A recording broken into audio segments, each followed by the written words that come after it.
Welcome to Warsaw. My name is Chef Patrick Hanna. I work at Blue Cactus Restaurant, and I would like to invite you to come into my kitchen and join me in a culinary adventure of learning about traditional Polish foods and how you can cook them at home just as easy as me. Come on in. So today we have the centerpiece of our dish, duck. Duck is a very commonplace ingredient here in Poland. They use a lot of duck, geese, and other ingredients like such.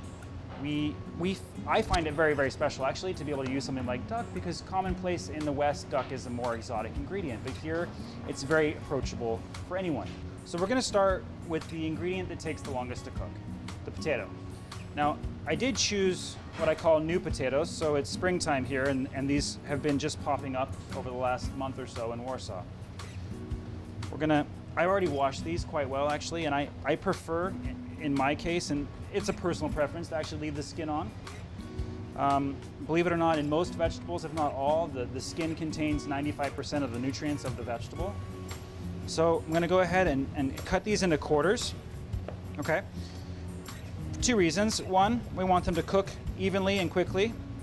And two, after I cook them in the boiling water, we're gonna go ahead and mix them in a little bit of olive oil, salt, and herbs and roast them in the oven.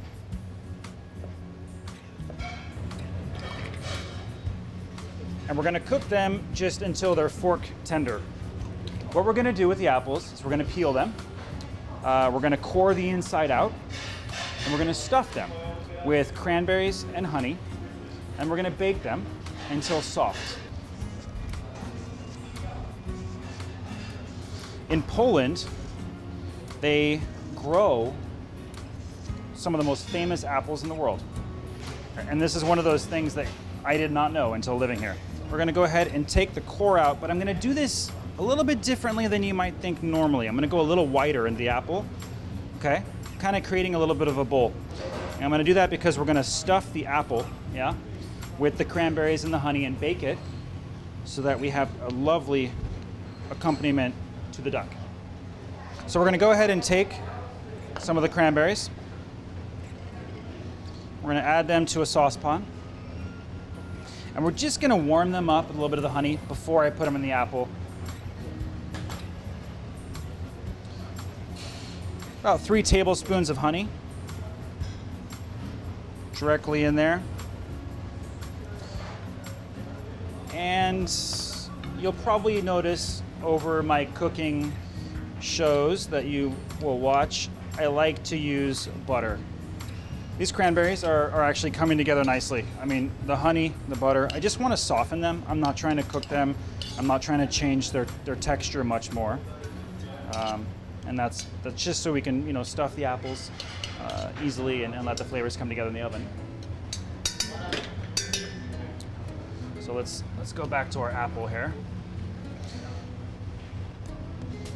And just go ahead and fill up our apple. Okay.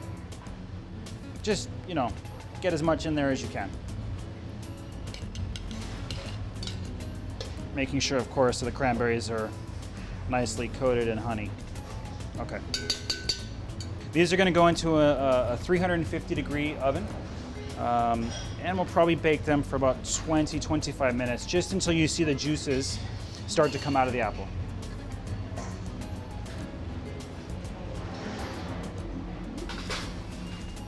Okay, perfect. One of the things that I find really, really quite enjoyable is having conversations with people in Poland about food, because there's always a story behind where and why they love something.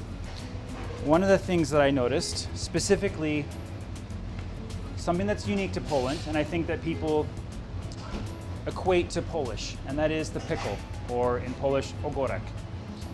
Everyone I've talked to about pickles, the first thing they always say to me is, my mother makes the best pickles. You have to try my mother's. Now granted, I haven't tried too many people's pickles because they will either never see them again, or it was just in a conversation in a bar and it was passing by. But I guarantee you, in that moment, they're gonna tell you how their mother's pickles are the best in the world.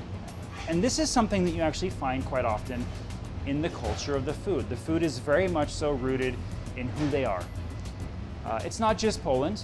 Many cultures are like this, especially in Europe, where you have an incredibly deep, long history of food.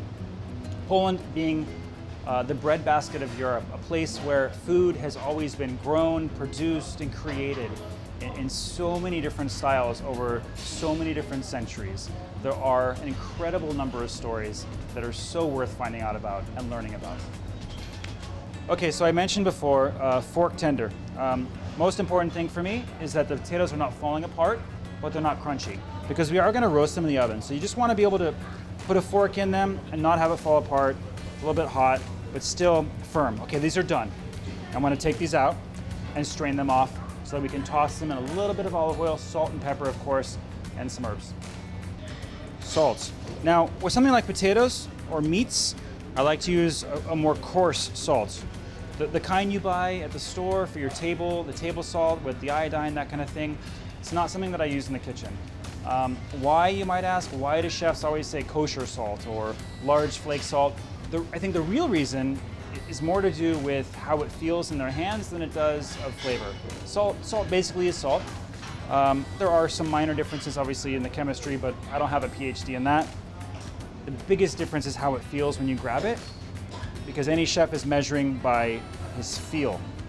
Okay, so salt and then pepper. Pepper, grinder. You need a pepper grinder. If you don't have one, buy one.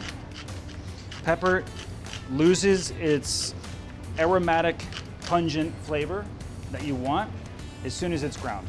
So the kind you buy in the store already ground, not so good. Awesome. I have a little bit of parsley tops, okay? Here in Poland, they actually use the parsley root more than they use the top. In the US, we're more common to find the parsley leaves and tops to be used. I think it's fantastic to use both. And go ahead and add some on there. Now I'm gonna add a little bit now for flavor while it roasts, and I'm gonna add a little bit more when it's finished. Fresh herbs, generally you wanna add at the end of cooking something because you're gonna break down the herb quite quickly, especially parsley, cilantro, basil. These are very light water-based herbs, and they don't hold up as well as things like rosemary and thyme. So to the oven, again, 180 degrees Celsius or 350 Fahrenheit.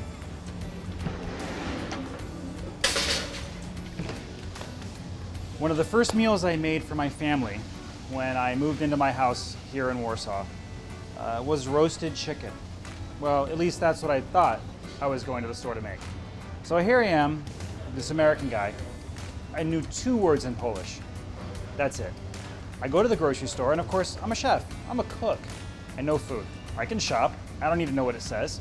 I walk into the market, grab a few vegetables, grab a few things. I'm gonna make a roasted chicken on my now new barbecue that I have built in my new backyard in Warsaw. Fantastic. Walk into the poultry section. I grab this really nice looking big chicken. I think maybe if it's even an older chicken, like a rooster. Perfect. I'm gonna slow roast it over the grill on a rotisserie that I've never used on this really cool barbecue I just got. Take it home, start cooking it. Sure enough, about an hour into cooking it, the chicken's dripping and roasting, and I can smell it cooking. It smells amazing, but I'm thinking, that doesn't really smell like a chicken. And I look at the label, and again, some word I've never seen before in my life. Didn't have the foresight to use Google Translate. That's fine. I'm cooking it. I get to the end of cooking it. I take it off the barbecue. I slice into my goose. It wasn't a chicken. The whole time I bought a goose, not a chicken. Nevertheless, it was stuffed with apples. It had seasoning all over it. And from that point forward, my kids ask almost every month, "Dad, will you please roast a goose on the barbecue?" Okay.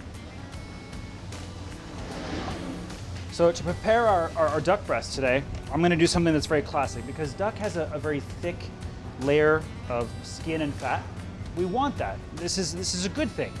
But I also want it to cook fairly quickly. So I'm gonna score the outside of the skin. We're just gonna go down just about to the meat. If you don't break the skin, try again, go all the way down. Just score the outside of the duck, okay? Turn it over. Again, This is where everyone thinks, how do you make those perfect lines, cuts, grill marks, whatever. It's not that hard. Just look at it, turn it, do it again. Salt and pepper on both sides. Okay, it's pretty generous. I mean, it's not a small amount. Many people always say when I'm cooking, wow, that's a lot of salt, that's a lot of pepper. It really isn't. When you go to restaurants and you think to yourself, man, that tastes so good. Why does it always taste so much better when a restaurant makes it? I'm not gonna say it's only because of salt and pepper, but it definitely is seasoning. Okay, we have a hot pan. I was mentioning about having a solid pan. You wanna have a hot pan. This pan is starting to smoke. Great, that's perfect. There's no oil in it right now, okay? We're gonna add a little bit of oil, even though there's a lot of fat that's gonna come off of this naturally, and we're gonna allow it to cook itself in its own fat, which is even better. We're still gonna add just a drop because the pan is dry, okay? Quickly that oil is gonna smoke, and we're gonna put our duck breast directly into the pan away from yourself to make sure you don't have any oil splash on you, okay? Now adjusting the temperature a little bit, going down or up based on the temperature of your pan. This pan is very hot. We're gonna allow it to sear the outside of the skin to get a nice golden, crispy color. All that flavor, all that wonderful flavor that comes in duck is gonna come out of this fat. And this is what you're looking for, okay? Nice, even, golden, crispy skin. I usually will take this out, like right about now, because we already have a nice hot oven. I'll put it into the oven so that we don't lose that perfect golden color in the duck that we have right now. So we're gonna set this in a separate pan. Now, I'm gonna keep this and make a sauce. It's called a pan sauce. So whenever you saute a piece of chicken or steak or duck, this is a lot of love right here. You want to use that. You don't want to waste it, okay? So this is going to go to the oven. Okay, right in. A little bit of the cranberries that I didn't put in the apple I had left over, right? So let's use those. Let's make a quick sauce. Put those in there. Perfect. Again, not too much heat. This is always the point where you see a chef using a little bit of wine, okay? It's a perfect moment to deglaze, kind of helps get the grease and the bits and the tasty parts off the pan. You can use whatever you have sitting around. I rarely cook with something that I wouldn't drink myself, so don't worry about using the most expensive thing, but don't use the cheapest thing either. So a little bit of wine to the pan, okay? We're not trying to flambe it, we're not trying to do anything more than just get all that flavor off the pan. We're gonna add some butter. Just to finish the sauce, okay?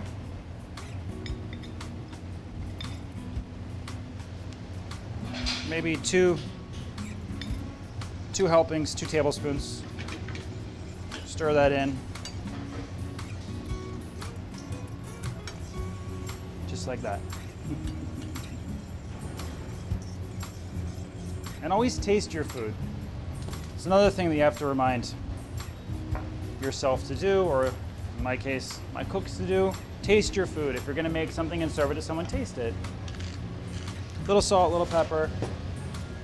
It's all it takes sometimes to make something go from good or decent to amazing. So this is now rested for a few minutes. We're gonna go ahead and slice it just for presentation. Cutting through all the way, a little bit of an angle.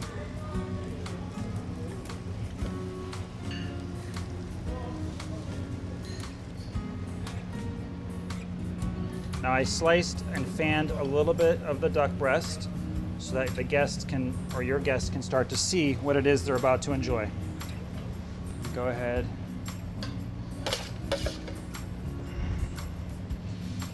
So you remember our apple. So you can see it, the flavors have definitely come together. I mean, take a look. It's juicy, it's soft, and what we're gonna do is all this love in here is gonna go onto our plate next to our duck, and the sweetness, tartness is gonna accompany the rich flavor of the duck so well. Now, we're gonna mostly, here's our sauce, our pan sauce, right? We're gonna take these soft, luscious cranberries and go directly next to our duck. So from me to you, bon appetit. As they say in Poland, smacznego.